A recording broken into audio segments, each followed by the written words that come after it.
O'zbegim menim, O'zbegim millatim mana g'urur.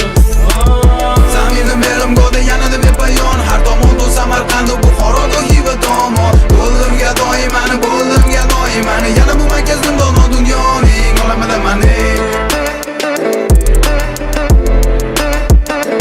Olamida mani. Minnatdorman, shukr qilarim bor kecha-yu kunduz. Ota-onamning bergan tarbiyatini haqini ado etib bo'lmas ekan hanuz. Nechun ular bunday mehribon, borliklari bir ulug' inom. Farzandining aybini yashirish va afv etishda bardavom. Chunki ular ham vaqtida shunday tarbiyat ko'rgan. Padar buzurglarimga, ota bobolarimdan yaxshilik, go'zal muomala, halim bo'lish